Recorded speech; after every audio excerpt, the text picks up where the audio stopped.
Gonca. Hello, this is Destina. Anne Kız Unplugged. Unplugged. You like to sing that part. It's not even singing, I just did it in. I don't know. Yeah, that musicality. You and finding meanings in every little thing. Yeah, I like it. And then, I'm a writer. and then what, Mommy, and then do you know what Dad says when you do What? this? He goes, let's stay not superficial. Yeah, what's it? superficial. Yeah, he's like, let's just, sometimes we just need to ride. Yeah, no need to No go need into to the always.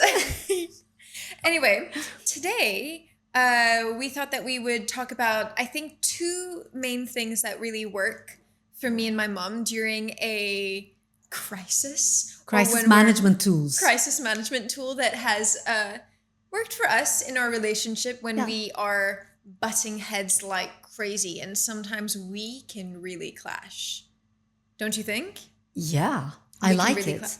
I like it too. Imagine a relationship where there's no clash. Everybody agrees. That means also something, or that like stonewalling kind of silence that you can't approach.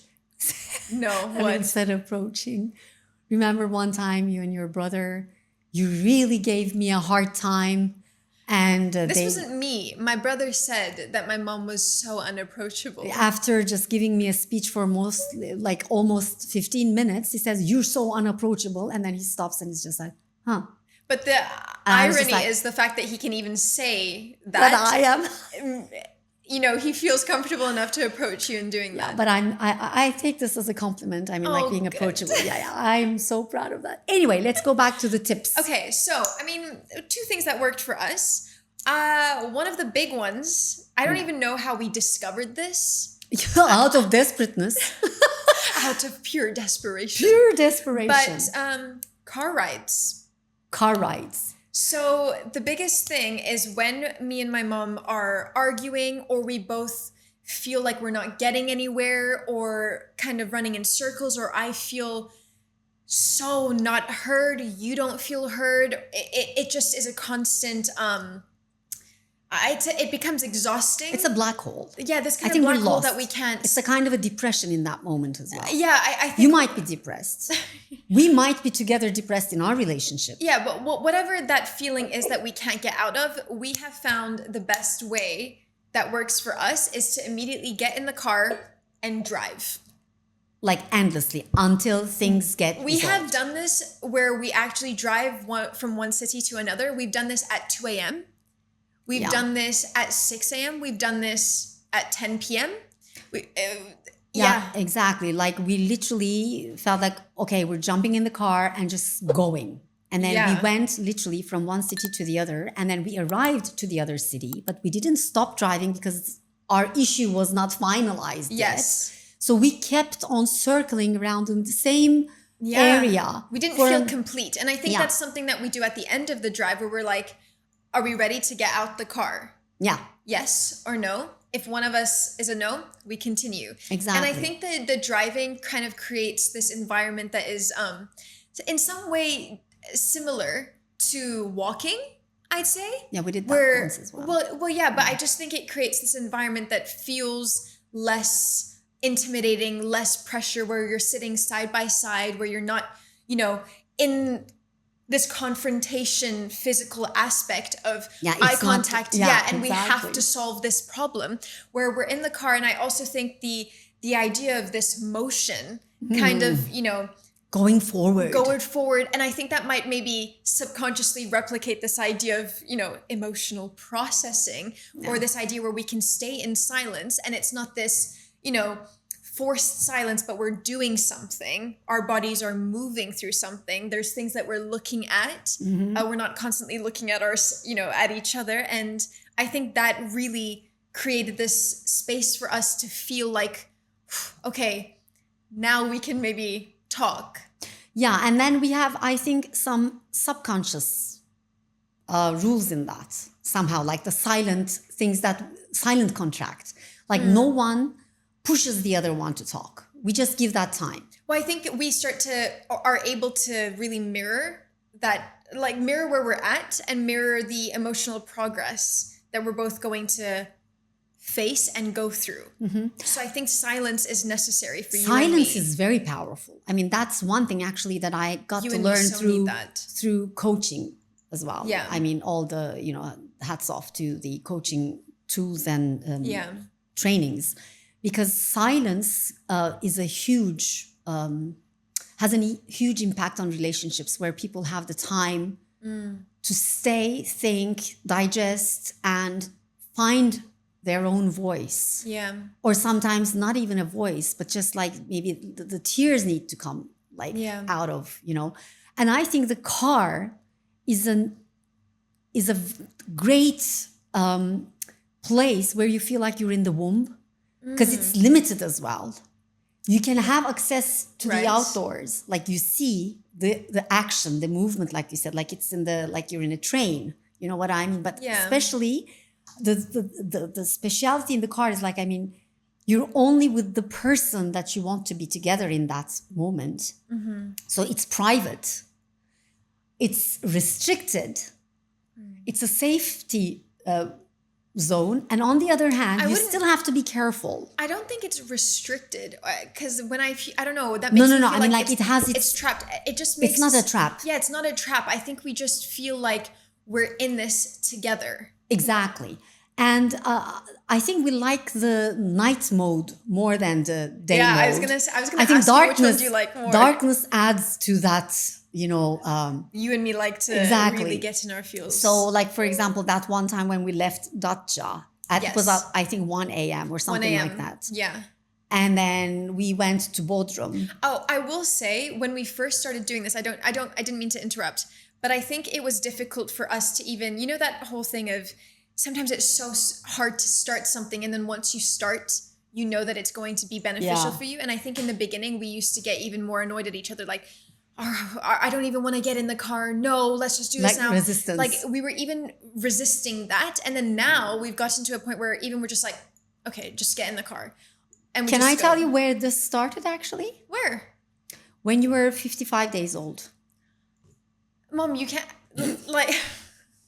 Are you just gonna do the whole rocking with the What? No. Babies get this thing called colic. They cry. Yeah. And in one of the books, it said, take the baby, put in the car, and then drive, and don't even stop at the red light. I remember reading this, and then it worked. Like, we used to go in the car with your baby car seat, and then it would calm you down. I think it's the motion which was helping with the stomach pain or something. It's probably the rhythm. Exactly. The car, the hum, the sounds that kind of maybe regulate the nervous system in a different way. It was like a joke, but I mean, it really started somehow it really helped as well. So refinding this as something that works in our relationship with your puberty and your adolescence really actually gave us a great way of being able to talk to each other without looking at each other. We still do it, yeah. We still go on our car rides, and I think I don't know, some of my favorite memories are tied to that, because it feels very, I don't know, it's very, there's this quality to it that I really value, that it doesn't feel forced. Yeah, do you know what I mean? Yeah, exactly. And what I like is, like, I don't have to look at you sometimes. You really like that? Yeah, I like it. I have to concentrate on the road, and safety comes first. Well, no, I get what I thought. You know what I mean? No. And then it's that actually like tells me, stay silent, respect. Don't try to jump into everything that she says. Stay on the road, Yonja, and stay in topic. Like, I mean, don't bring any baggages from, other stories. Just stay on topic, stay on road, stay focused. Yeah, I will say, and not to jump tools, but I think when we're in the car, when you said that really struck for me. We really do try to stay on brand of what we're speaking about and try to resolve that. Unless, of course, I mean, you and me tend to branch off into a lot of things. Yeah, because we're women. Yeah. No, I mean, anybody can. Sorry. Mom, anybody can. Yeah. But I'm just saying that we really do branch off, because so many things, especially, I think a lot of the arguments that you and me have are times that you and me personally clash come from very similar things. So it's almost like we keep adding to the same roots of our, you know what I mean? But anyway, so I think car rides is something that work for us. There was one time I literally dragged Destina with her pajamas. Me. Yeah, I That's did. That's what I call it. She kidnapped me. I was going through a really difficult time. I was very desperate. Yeah, I was like that. I mean, I was clinically diagnosed with depression at that time, and I was not doing very well. And so I think it was in the middle of the summer. I was in my room, and I just wanted to be by myself. Because personally, also, I do like my alone time. You know that. I need my. You guys just sound like a little bit of a cat. Like I always respect that, but that time it was like it became. I felt so desperate. Like I mean, somehow you needed to come out. Well, just to breathe and She dragged me out of bed. But I don't know what she packed in this random bag of mine, threw me into the car, and then drove to a whole other city 4 or 5 hours away. And I was screaming in the car. Yeah. Mommy, you can't do this to me. Yeah. I mean, and then, well. And where did we go? We went to an NGO where we could do work for young students who needed some help as well. So I thought maybe helping others would help her. Which I think is another tool that really, I think when you feel so desperate and stuck in your own world. You can't help yourself. And you can't help yourself or when things feel really overwhelming, especially I think in today's world as well, if you can in any way, shape or form, give or help even in the smallest way. Social work or just volunteer. I think it's beyond impactful and really finds a way to bring you back down and to earth. Like you had to give some dancing lessons to those kids who had never ever had a chance. Yes. Which has been like, I could see that you were struggling a lot, but that was also very touchy and somehow like helping the dishes there, trying to talk to kids, reading them books and stuff. And I gave Be Love seminar to them. It was actually a special moment, but it was very hard. Yeah, that was, No, it was beautiful. Car. We love our car. We love our cars. And I was going to say, I guess maybe now we have 3 things, but I think doing, in any way, shape or form, if you can help others. Yeah. That's another tool. And in that third one, we didn't talk about this, but I think it's so difficult. It feels difficult, again, to go outside. But if you can, go outside and connect to nature. That's another tool for me and Mom. Exactly. Whether that's walking, whether that's sitting in the nature. Sitting outside, whether that touching is a tree, hugging a tree. Touching grass, but, actually barefoot. That's what I was going to say. There is something energetically scientific that's quite backed. Yeah. So 100%. It feels annoying, and I definitely put a huge resistance. I think that's something as well. I will say from my perspective, yes, these tools now I can say effectively have worked, and I am able to, look outside of myself and say, no, Destina, even though this is difficult, these are things that I want to do. But there is something that comes with your mom wanting you to do this, and then the resistance that I felt, because I was like, the fact that my mom wanted me to do this, I'm like, no, I don't want to do it. I felt even more resentful to you. And so I prolonged maybe, helping myself in this case. But I think that's maybe a phase that you and me went through as well. I guess if it was anybody else who might have, proposed you would have this said. idea, that I might have been more keen to do so. But when it was you, I was like, no, I don't want to do it. But that's also part of growing. I mean, you need to resist or you need to rebel against your mom. Yeah. That's part of the growing thanks thing. for I like that actually. And you know that I like it. Because there was a time, like not finding that rebellion, let's say, from you, I was just like, my God. And when you did that actually, and mostly recently, like the last couple of years, I was just like, whoa, it hurts me. Yeah. Like there are times I cry on my own, but then I'm just like, yes, but that's what's needed. So I'm glad you're making it. Thank you. I'm glad I'm being able to. Yeah, exactly. And then I think the last tool that we said is when we're talking, or when we're getting into a conversation, that I very much say to my mom, I need you to listen to me. Do not say anything until the very end. Very difficult, my friends. Very difficult. But this is just something that I personally really need, because I think out of, wanting to help, you interrupt me so much, or you immediately want to give me an idea, or you want to come off of something that you've experienced. And I'm like, no. All I need you to do is just sit there and just listen to me. And I think, So what I recommend here. This is just what works for you. Exactly. No, but I want to share a tip while I'm trying to do this, staying silent and just listening. I try to always have something in my hand so I can squeeze. Really, okay. I do that. Like, I need some help, right? So stay silent, and in my head, it's just like the mantra: listen, don't talk, don't interfere, wait. Yeah. And I'm just like, doing these kind of things. Like, I need something. I just need something. From my perspective, it's just when I kind of get interrupted, or when you want to immediately help, it just feels like I have not, like, yes, you might know exactly what I'm speaking about, but I need to be able to get that out of me first. Of course. And I totally get that. See, in coaching, for example, I can take that role, but because you're my child, it becomes a challenge. And I don't want you to coach me as well when you're being my mom. Of course not. That's also something I very much. Of course not. Totally. And the thing is, Destina, when those moments come, sometimes you're also requesting, she has these specific requests as well. She says, okay, now listen to me as my mom. Now, mom, can you listen to me as a friend?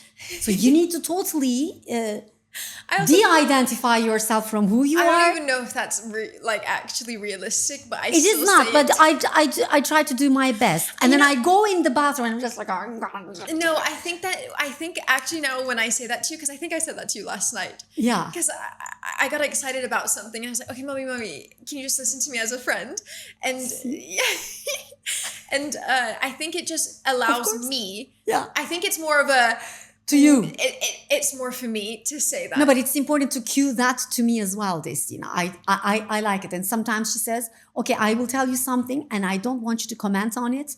Just listen and stay silent. And I'm just like, okay, I do it, but then you have to see me. I go. Also, asking for Miss Yonca Tokbash to stay silent is difficult. That's a challenge. But I think I'm bettering at that. No. Yes. Not yet. Yes. But the thing is, sometimes I need to write all that energy that I have absorbed. And what I do is I write a piece, and of course it's confidential and private and no one has to see that, right? So I flush it in the toilet. Wow.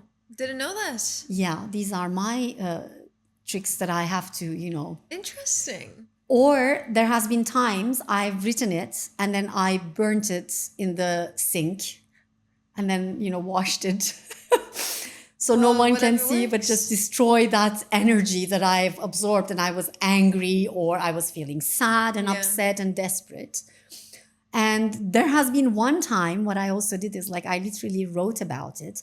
And I found something in the house that reminded me of that. So I took that object, that piece of paper that I wrote everything that has happened. And I went out in the streets and I digged and just buried it there. Okay. So these are the things, because, it gets like a stuck energy in me.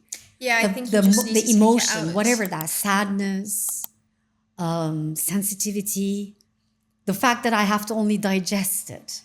This is your growing up experience. It's not the best one. Yeah. But then I can't do anything about it. You have to go through it. Well, I think it's tough. I think we had some, I think it was really difficult. I don't mean to speak for you, but I think it was difficult for you to especially hear, maybe when there was, relationship problems with friends or, boyfriends or whatnot. So yeah. Anyway. Yeah, I think, yeah. Yeah? Tips and tools. Yeah. Those work for us. Good job. Okay, let's just... This thing, I really don't like that, but we're doing it anyway, see? It just makes me feel like Yeah, that's why touch. I'm okay. I'm okay. Okay. Like I don't lose anything by doing the thing that I don't really like, but then it's okay. Doesn't it Anyway, make you feel like, connect? Okay. just being a mom. I'm Okay. so fine.